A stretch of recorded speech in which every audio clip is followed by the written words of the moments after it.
আমি একটা কথা সবসময় বিশ্বাস করি, কারোর খারাপ চেয়ে নিজের কোনোদিনও ভালো হয় না। তুমি যদি আমার ক্ষতি চেয়ে থাকো, একদিন সেই জিনিসটাই তোমার সাথে ঘুরে হবে, এটাই প্রকৃতির নিয়ম। হ্যালো এভরিওয়ান, সবাই কেমন আছো? আশা করি সবাই খুব ভালো আছো। গোপালের ইচ্ছে আমিও কিন্তু খুব ভালো আছি। কাল ছিল বুধবার। প্রত্যেক দিনের মতো আমি সকাল 7টায় ঘুম থেকে উঠেছি। বেশ কিছুদিন জ্বর থাকার কারণে আমি সকাল সকাল উঠছিলাম না, তবে কাল থেকে শরীরটা একটু ঠিক আছে, যার কারণে আমি আবার সকাল সকাল ওঠার চেষ্টা করছি। আর এমনিও রোজ রোজ লুচি পরোটা খেতে আমার ভালো লাগছিল না, যার কারণে আজকে ভাবছিলাম একটু কিছু বানাবো। তাই সকাল সকাল সমস্ত কাজ সেরে নিয়ে ব্রেকফাস্ট বানাবো আর তোমাদের সাথেও শেয়ার করব। কয়েকজন ইনফ্লুয়েন্সারকে দেখি যারা ভোরবেলা ঘুম থেকে ওঠে 4টে-5টা নাগাদ, সমস্ত কাজ সেরে সূর্যদেবকে জল দিয়ে পুজো সারে।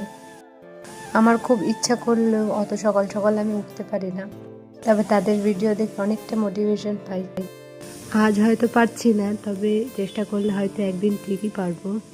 সে যাই হোক, বৃহস্পতিবার তো আমি ঘট নামাই না, সেগুলো আমি বুধবারই মেজে ঘষে পরিষ্কার করে রাখি।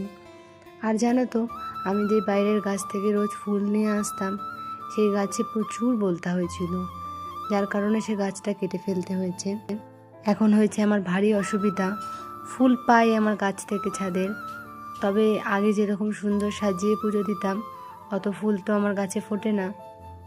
সে যাই হোক, কি আর করা যাবে, যখন যেরকম তখন তো সেরকমই চলতে হবে।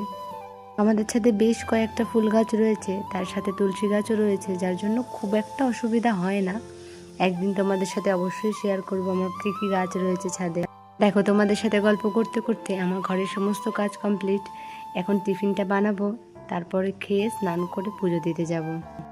আমাদের যেহেতু দোকান রয়েছে, প্রায় দিনই লুচি পরোটা খাওয়া হয়, তবে রোজ রোজ কি আর খেতে ভালো লাগে? ঘরে আমার সবসময় ওটস আনাই থাকে।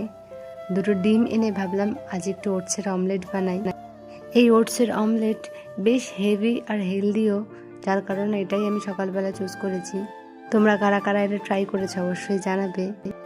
এই অমলেটটা বানিয়ে একটু ডেকোরেশন করে নিয়েছিলাম। যাই হোক, ব্রেকফাস্টটা বেশ ভালোই ছিল। আজকের ভিডিওটা তাহলে এটুকুই রাখছি, দেখা হবে তোমাদের সাথে পরের একটা মিনি ব্লগে।